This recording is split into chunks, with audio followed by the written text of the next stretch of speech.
Hello guys, welcome back to Comic Book Cafe, and today we're talking about Godzilla in Hell, Issue 1.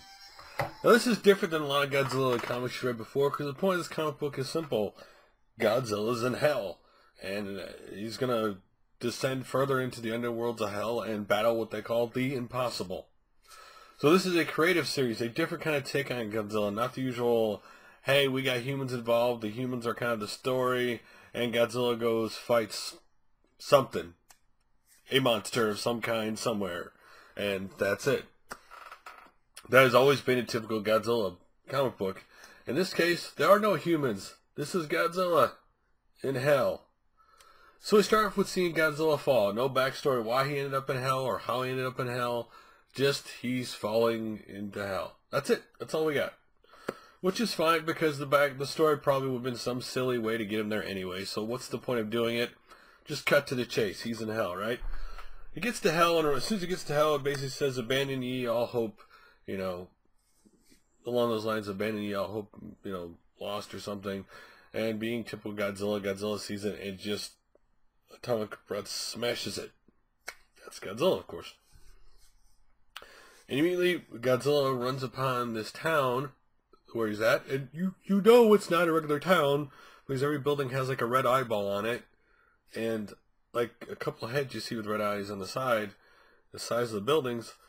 And he goes up to what he thinks is a nuclear reactor, and out comes this octopus like with multiple spider eyes red creature, which this fight only takes 4 panels basically, and he pushes off him, steps on it, and just that's the end of that creature. We build up as the bigger creatures here as we go along. So we get, the next thing we go is he's walking along, because there are no humans, we have no story here.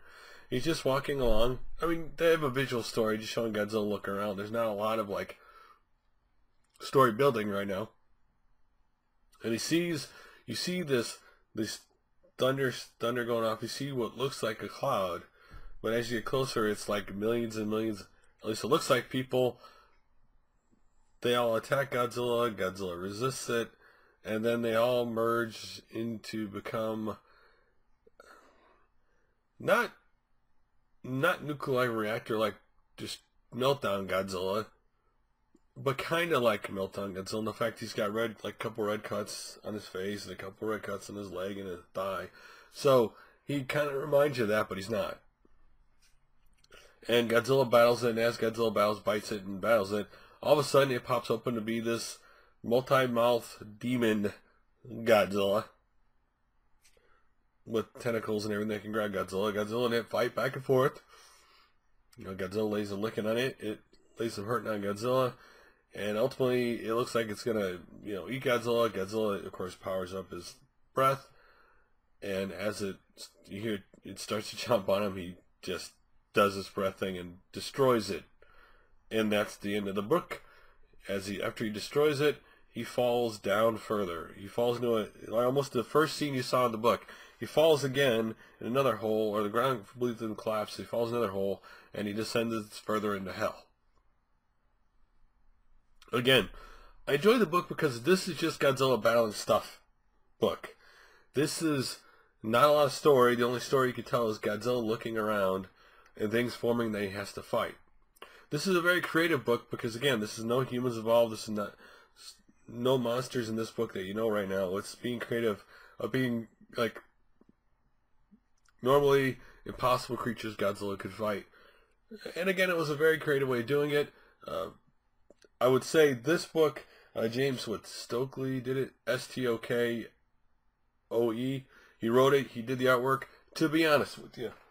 And I'm gonna do Rulers of Earth here as an example. To be honest with you, the artwork is what I call a step down from like Rulers of the Earth artwork. But it does great representation of Godzilla. Nothing wrong with it. It's just you can clearly tell the difference when you compare it to like Rulers of the Earth. Overall, I enjoyed the book.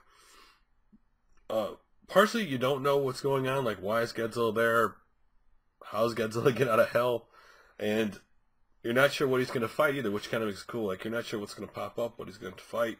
It's Hell, so it could be distorted versions of monsters he's fought in, or, maybe never fought before. So, again, the first like the Godzilla like demon, multi-mouth creature was kind of a cool take on it. Again, I enjoyed the book. It was not like a lot of stories, just him fighting stuff. And if you like to see that kind of Godzilla book, this is your book. This is a creative comic book, which I really don't say often when I talk about comic book, but a creative story comic book, because you're taking the human element out of it. You have to be very creative on how you make the book entertaining. You have to, when you're talking just straight up Godzilla with no humans, it's what you see and what happens is the story. It's not anybody telling you the story. There's no way to build up like any emotion to the story. It's hard to do that way. But I enjoyed the book. But then again, I am a Godzilla fan, so I enjoy mostly all the books that come out for Godzilla. But I like this interesting take on it. I like when they take a risk with a known property like Godzilla, like do something different with it, which is what I like to see in comic books. I don't like to necessarily let's make 20,000 versions of the same creature. In this case, it's just Godzilla. The Godzilla, fighting creatures you may have not seen before. In hell. This would be one of those things you're talking to friends like, one day wouldn't it be cool if Godzilla had gone to hell and fought these creatures he never fought before, or things you never seen before? Wouldn't that be cool? That's what this book is. Anyway, I enjoyed it. Let me know if you guys check the book out, what you think of it, or what do you think of the fact that it's Godzilla in hell? You think that's kind of cool, or you like, that's not my thing? Anyway, guys, it allows them to be more freedom and more creative than they normally can, due to the fact they got rid of some of the constraints, right, with the normal book, with the human element. But anyway, recommend it if you never read Godzilla. Again, this is number one. This is easy. Like I say this a lot of times, but it's true. This case, you can easily jump in the book, not know anything about Godzilla, and simply enjoy it as a monster fighting a bunch of creatures in hell. Anyway, guys, like always, thanks for watching, and I'll make another review soon. Later.